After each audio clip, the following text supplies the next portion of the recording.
Que si a uno lo invitan a Nueva York, con todos los gastos pagos a participar del evento Stonewall, a 20 años del apaleo policial protagonizado por las chicas gay, que en 1964 se tomaron un bar en el barrio del Village, que si a uno le cuentan el cuento y se siente obligado a persignarse en el lugar del suceso. Un barcito oscuro, santuario de la causa homosexual, donde viene la sodomía turística a depositar sus ofrendas florales, porque ahí, en la vitrina, se exhiben las fotos destenidas de las veteranas hipientas que resistieron no sé cuántos días el acoso de la ley, la agresión policíaca que pretendió desalojarlas sin éxito. Entonces, ¿cómo no derramar una lágrima en esta gruta de Lourdes Gay, que es como un altar sagrado para los miles de visitantes que se sacan la visera Calvin Klein y oran respetuosamente unos segundos cuando desfilan frente al boliche? ¿Cómo no fingir al menos una pena si eres visita en Nueva York y te están matando el hambre y pagándote todo estas gringas militantes tan beatas y comerciantes con su historia política? ¿Cómo no simular educadamente que sueltas la emoción por esas caras de las fotos en blanco y negro, que podrían ser de una película antigua que nunca vimos? Esas fotos de los próceres gays como sacados de Woodstock, coronados de rosas y cintitas de colores en la ventana del bar Stonewall. Lo mismo que en toda la cuadra, lo mismo que en todo el barrio del Village, decorado como una torta con los atuendos de la moda colisa. Porque cuando te bajas del metro en Christopher Street, te encuentras de sopetón con una tonelada de músculos y fisicoculturistas en mini short, peladas con aritos. Las parejas de hombres en patines pasan de la mano sopladas por tu lado como si no te vieran. ¿Y cómo te van a ver si uno es tan re fea y arrastra por el mundo su desnutrición de loca tercermundista? ¿Cómo te van a dar pelota si uno lleva esta cara chilena asombrada frente a este Olimpo de homosexuales potentes y bien comidos que te miran con asco, como diciéndote: te hacemos el favor de traerte, indiecita, a la catedral del orgullo gay? Y uno anda tan despistada en estos escenarios del gran mundo, mirando las tiendas llenas de fetiches sadomasoquistas, de clavos, alfileres de ganchos, tornillos, pinches y cuánta porquería metálica para torturarse el cutis. ¡Qué dolor! Qué susto ver en la esquina ese grupo de leathers con sus moros, bigotes, cueros, bototos y esa brutalidad fascista que te recuerda a las pandillas de machos que en Chile uno les hacía el quite, cruzaba la calle y caminaba tiesa fingiendo mirar al otro lado. Pero aquí en el Village, en la placita frente al bar Stonewall, abunda esa potencia masculina que da pánico, que te empequeñece como una mosquita latina parada en el barrio del sexo rubio. En este sector de Manhattan, la zona rosa de Nueva York, donde las cosas valen un ojo de la cara, el epicentro del tour comercial para los homosexuales con dólares que visitan la ciudad. Sobre todo en esta fiesta mundial en que la isla de Manhattan luce embanderada con todos los colores del arco iris gay, que más bien es uno solo, el blanco. Porque tal vez lo gay es blanco. Basta entrar en el bar Stonewall, que siempre está de noche, para darse cuenta que la concurrencia es mayoritariamente clara, rubia y viril, como en esas cantinas de las películas de vaqueros. Y si por casualidad hay algún negro y alguna loca latina, es para que no digan que son antidemocráticos. Por eso no me quedé mucho rato en el histórico barcito. Una rápida ojeada y uno se da cuenta que no tiene nada que hacer allí, que no pertenece al oro postal de la clásica estética musculada, que la ciudad de Nueva York tiene otros recovecos donde no sentirse tan extraño, otros bares más contaminados donde el alma latina salsea su canción territorial.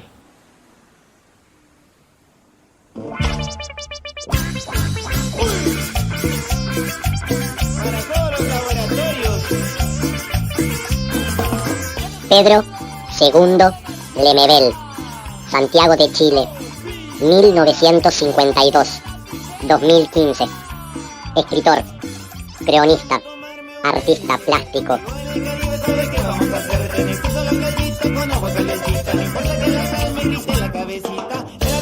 Te voy a hacer gozar, con la concha te van a mi medita.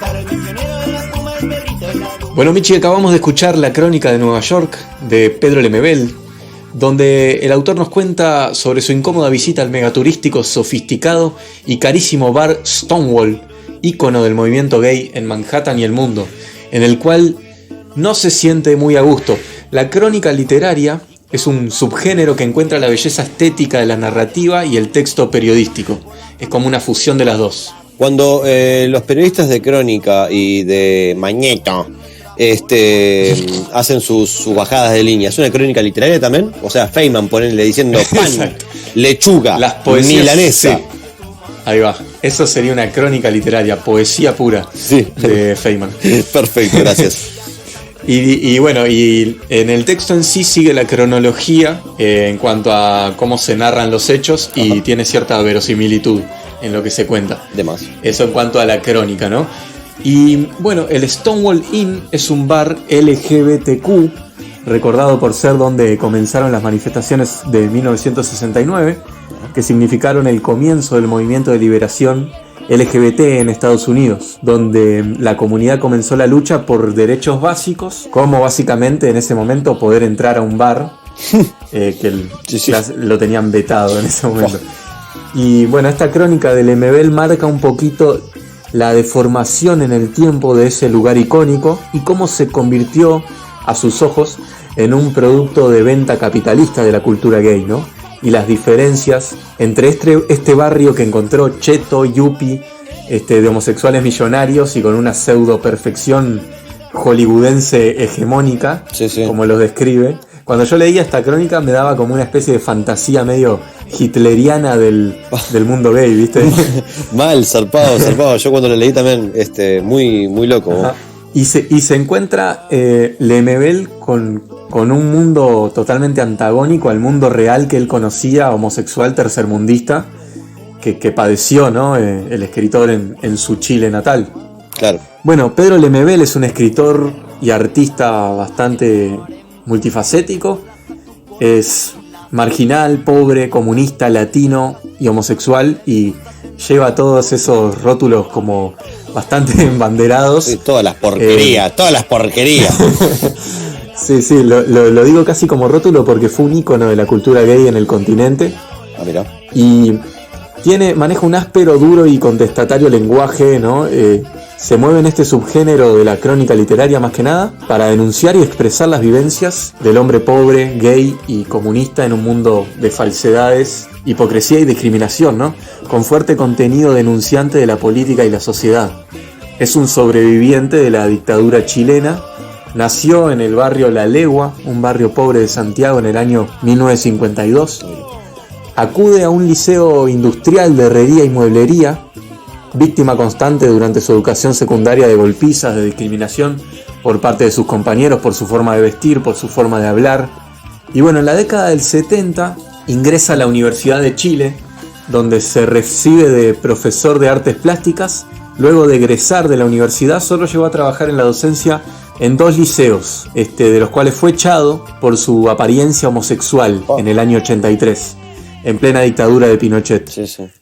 Luego de estas 2 experiencias en la docencia, la abandonó por completo y se dedicó a los talleres literarios. En el primer año que se presenta a un concurso de letras, con un cuento ganó su primer premio. Esto fue con el cuento Porque el tiempo está cerca, el cual ganó una publicación en una antología de varios cuentos en ese concurso. Para quedar en la misma, Pedro envió una foto de su padre en lugar de una suya, digamos cuando mandó las bases, ¿viste?, para el concurso.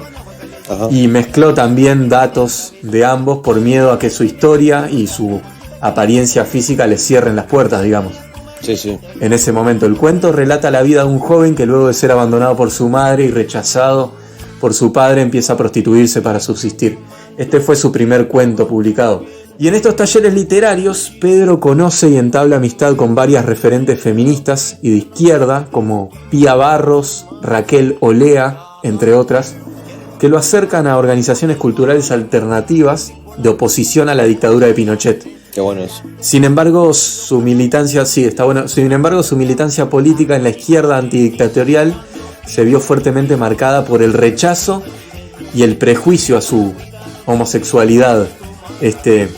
lo que hablábamos en episodios previos, ¿no? Como a veces incluso en la izquierda y en el Partido Comunista, como en el caso del Lemebel, el machismo era y es bastante fuerte. Sí, es algo que el machismo y el patriarcado permea cualquier, o sea, no hay nada que escape de él, ¿no? O sea, es algo que está... Totalmente, sí. No hay bandera política o bandera apolítica tampoco que escape. Y también machismo y homofobia, ¿no? En el caso sí, claro. De Pedro Lemebel.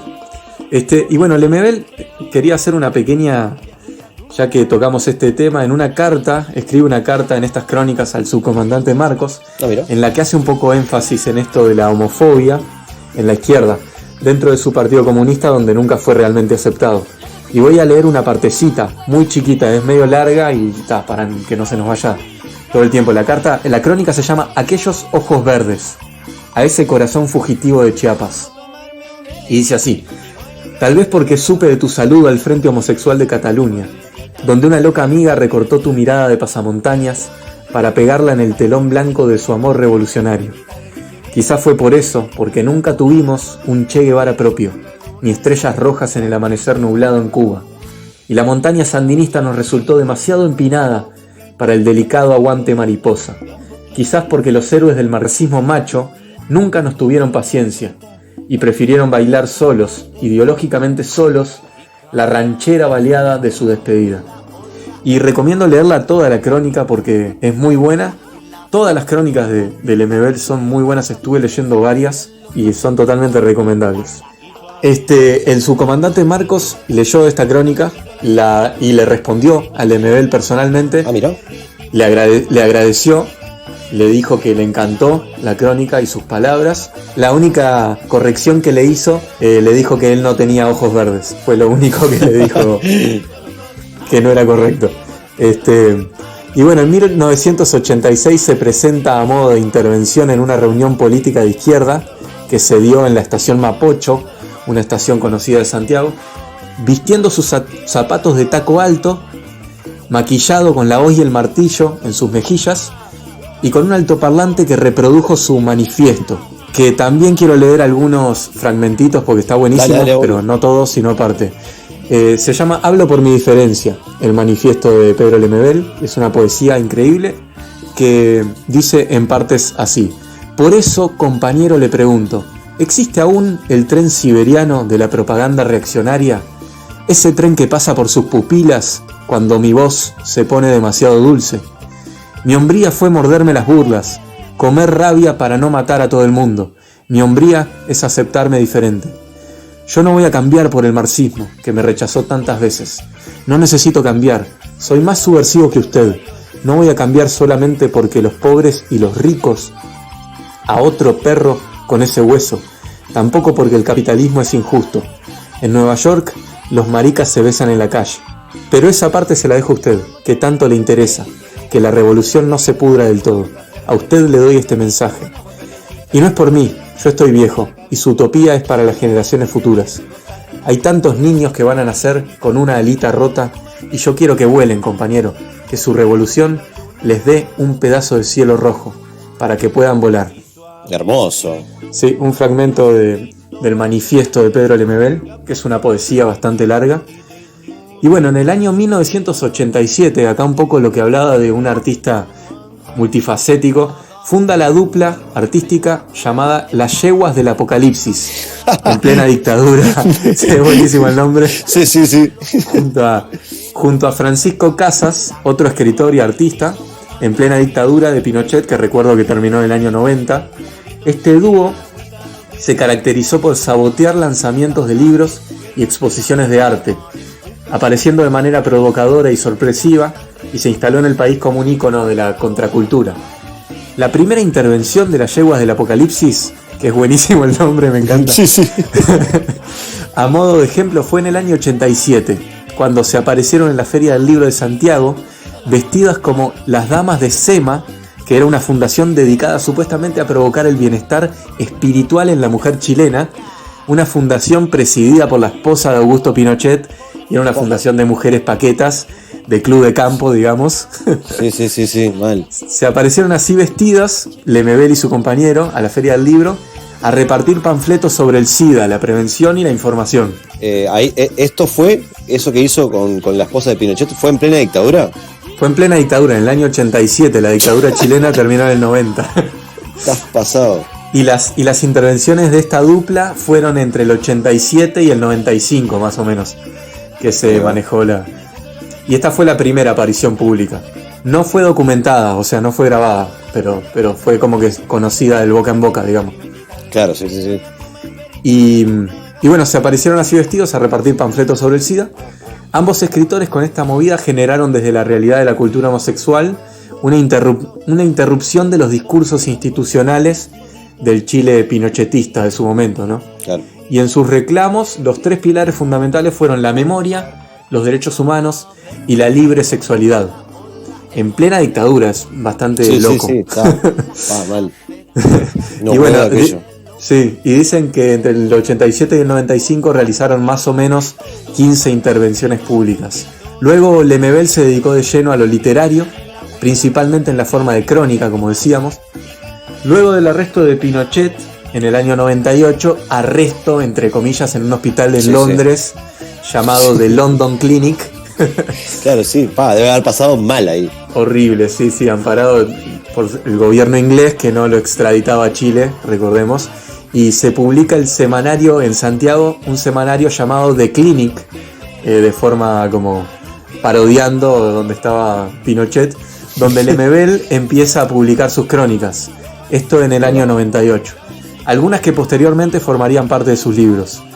En el año 99, con ayuda de su amigo Roberto Bolaño, el escritor, ya residente en España, se publica su primer libro internacionalmente, que fue Loco Afán, las crónicas del sidario.